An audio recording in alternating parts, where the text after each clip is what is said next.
Hi, everyone. Welcome to another episode of CS Cyber. I'm Sean. And I'm Chad. And it's 2025, and we have to start talking about mandatory MFA now in Google Cloud. Well, Why are we waiting 5 years to talk about something that should have... I mean, we've waited 5 years after something that should have been implemented a long time ago. Well, hey, I mean, luckily, MFA is coming to Google Cloud pretty soon. And it's not quite 2025 yet, so...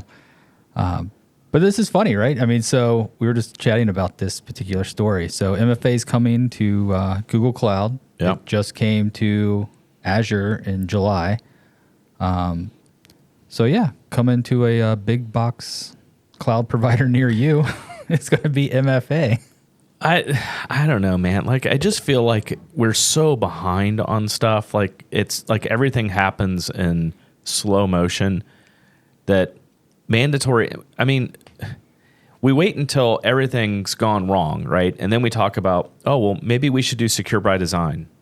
And then maybe we should mandatory enforce MFA, right? But this is on the heels of stuff like Snowflake and other large providers. I just can't believe it's taken this long. But, I guess there's a silver lining. At least it's happening.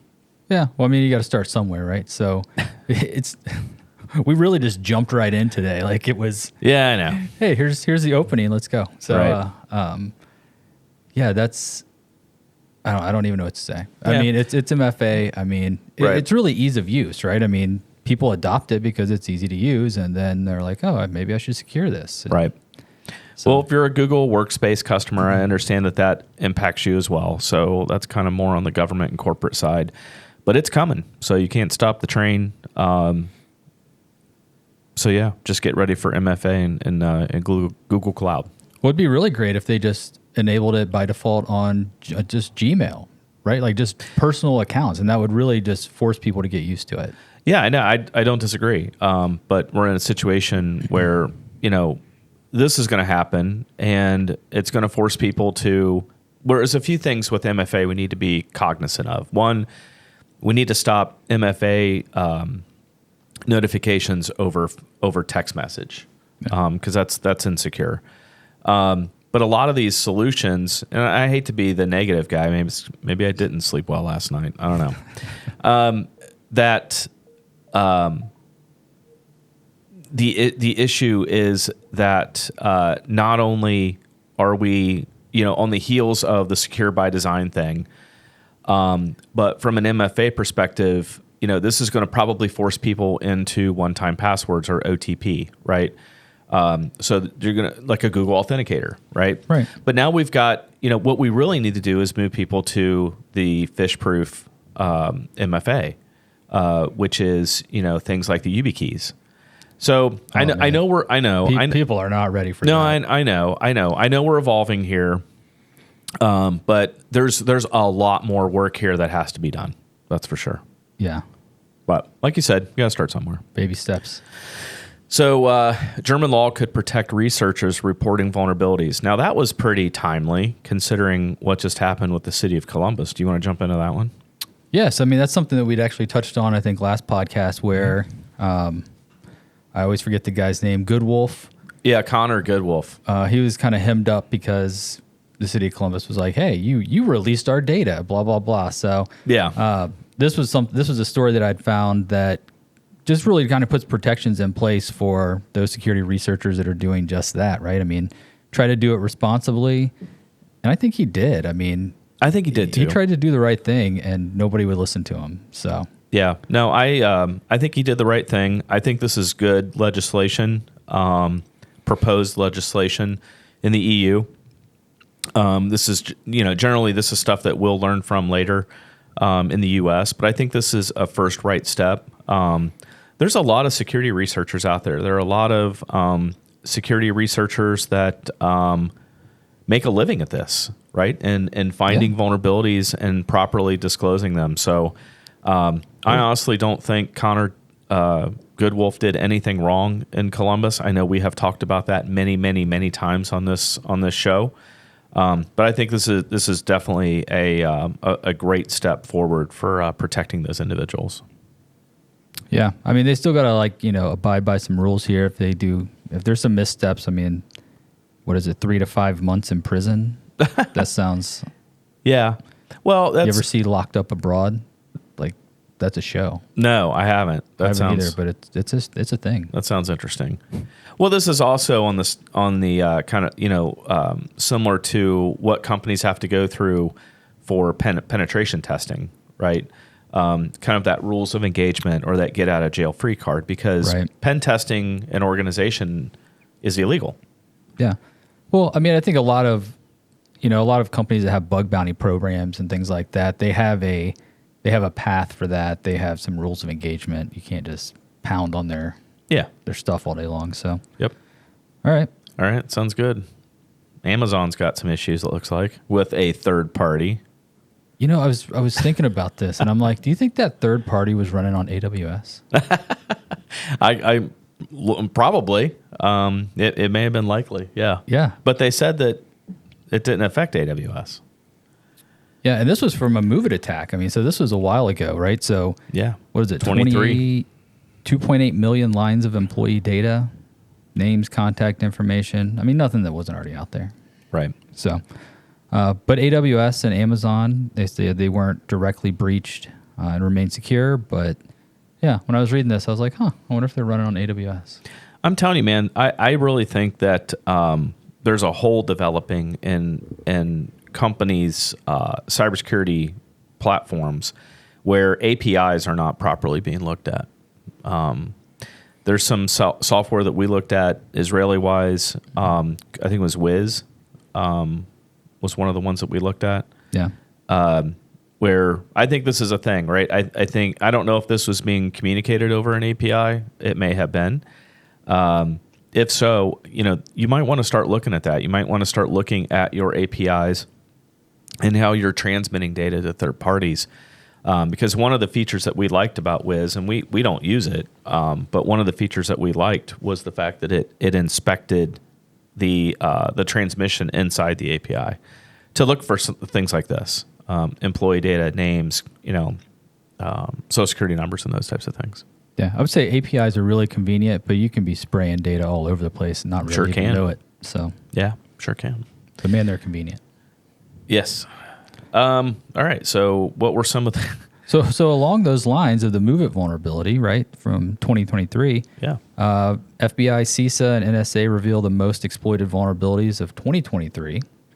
In no particular order, the list includes... Yeah, I don't know. Is it I think it might be in particular order. I don't know. Is it? I mean, NetScaler is 1 and 2, and those were some pretty big ones. Yeah, looking at these, so we'll list them off for you. It's Citrix and Cisco. Fortinet. In progress. Atlassian, Apache, Barracuda, Zoho, Papercut, Microsoft, JetBrains, and OwnCloud. Yeah, it might be in order. That looks about right, actually.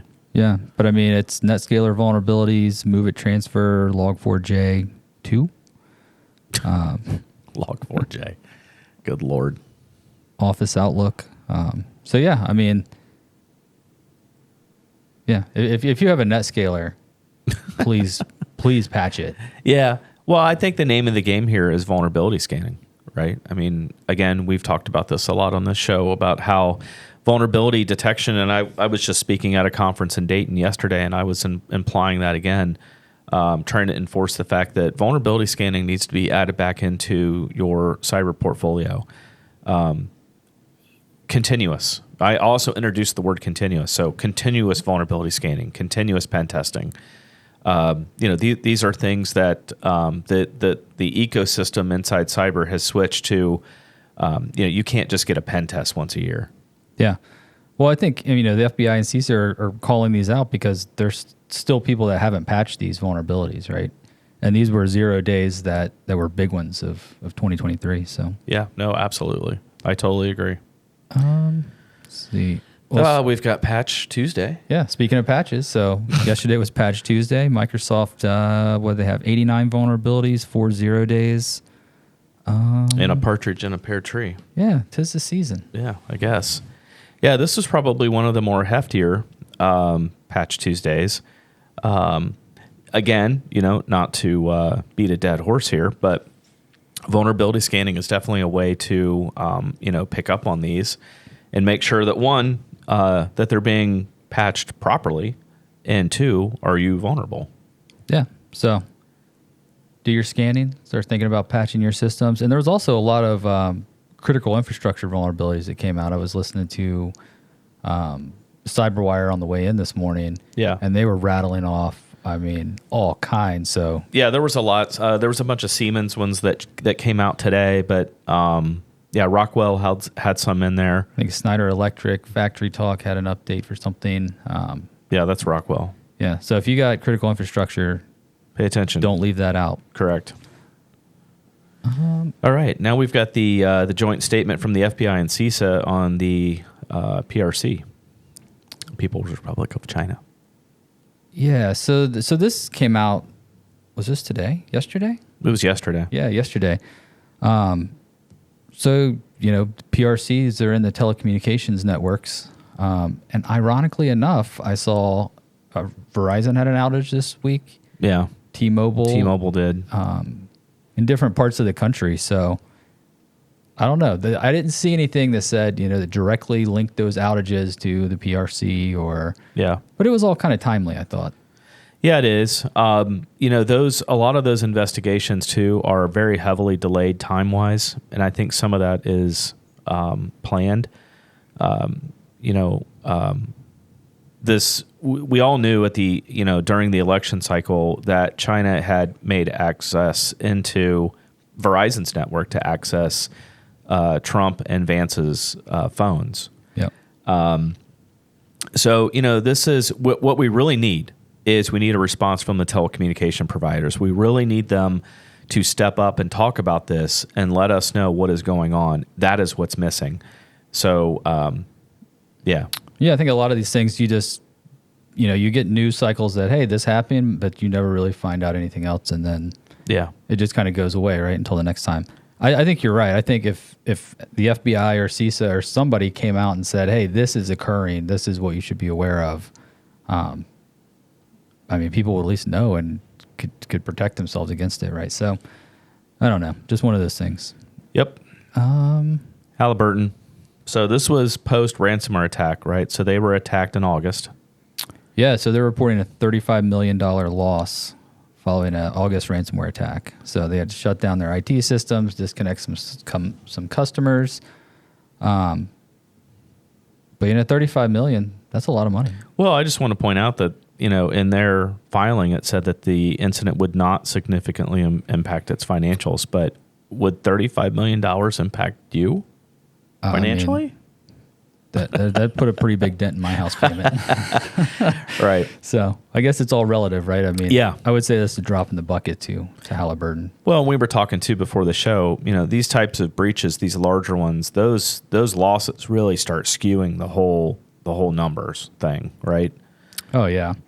So you have some smaller companies that, they report 200,000. That's significant to them, right? Then you have, there's a huge gap there. So yeah. When you see those numbers come out and they're like, the average cost is $14 million. Right. I guess it's relative. Not really related to this, but a little bit. One of the things that I mentioned in my talk yesterday, which I wanted to just bring up, is the fact that I think dark web monitoring and brand monitoring are things that are also easily achievable and purchasable. Because with all the initial access broker stuff that's going on right now, where these ransomware as a service operators are basically farming out, initial access, companies can really get a heads up if they start, seeing their credentials down on the dark web. A lot of these command and control servers have been already pre-compromised by the good guys. So in this case, I don't know if Ransom Hub was the gang that attacked Halliburton, and I don't know if their infrastructure has been infiltrated by the good guys, but it's possible that it is, meaning that a lot of these ransomware attacks involve persistence. So when we investigated a local organization here in the Dayton area, Department of Homeland Security had reached out to us and told us that there were 5 devices that were beaconing. So I don't know if you remember that or not, but there were 5 devices that they specifically pointed out to us that were phoning home. And we were like, how did you know that? Like, how did you know that there were 5 devices in persistence that are being used for persistence? And they said because they had pre-compromised the threat actor's infrastructure. That's crazy. Yeah, so they would sit there basically and monitor. And if anybody's ever been pre-contacted by the FBI or by CISA and got one of those phone calls, and they said, "Hey, this is law enforcement. We're noticing that something on your network has been compromised." That's how they're doing that. That's why that happens. Man, So, I bet a call like that will give you goosebumps. yeah, I bet it will. But that's what's going on behind the scenes. So brand monitoring and some of this dark web monitoring is really not that expensive. And if your IP addresses start showing up on the dark web, or some of your employees' credentials start showing up, you could get a significant heads up that you would be able to avoid a situation like this. Yeah, I would say any heads up, any lead head start that you can get is critical. Yeah. I mean, whether it's brand monitoring, whether it's a vulnerability scan, a pen test, like anything that you can do to get a heads up or a head start. I would agree. So, all right. Well, that's it for this cycle.